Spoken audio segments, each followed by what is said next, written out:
Maana yake watapanga bei ya umeme, na umeme wa serikali wa nchi mkianza kupangiwa na watu wengine mumekwisha.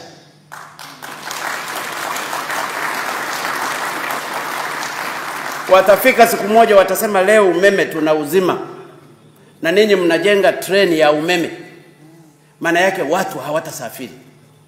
Wanaweza wakaamua leo umeme huu tunaupandisha bei, au leo umeme tunauzima, hata kwa kutafuta visingizio vingine. Maana yake viwanda vyote mlivyovijenga vitasimama. Kwa hiyo katika swala la umeme, ndugu zangu wa Tanzania, ninachowaomba tushikamane. Tumeamua kujenga uchumi wa nchi yetu. Inawezekana tutapata matatizo kidogo, lakini ni lazima tusimame. Mradi huu umepigwa vita sana. Umepigwa vita sana. Kwa hiyo sishangai kama mawazo haya yalikuwa ya baba wa taifa tangu mwaka 70. Leo ndio tunakuja kuweka sahihi zaidi ya miaka 40 kitu. Nilijua matatizo waliokuwa wanapambana nayo.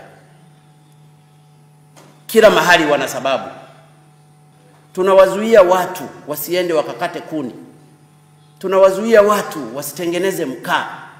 Lakini watakula kwa kupika na nini? Ni lazima tuwatafutie alternative. Na alternative ni umeme ulio wa bei nafuu.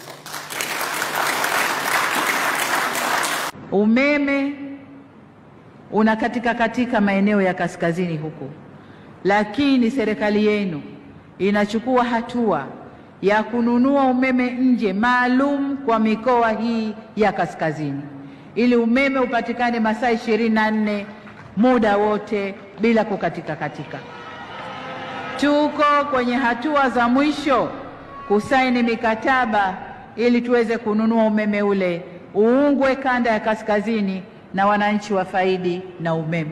Kwa tutakuwa na umeme wa uhakika, maji ya uhakika kila pahali. Vijiji vyote vina umeme, tunakwenda vitongoji na umeme wa kutosha tunaununua unaingia, ili kazi za maendeleo ziendelee.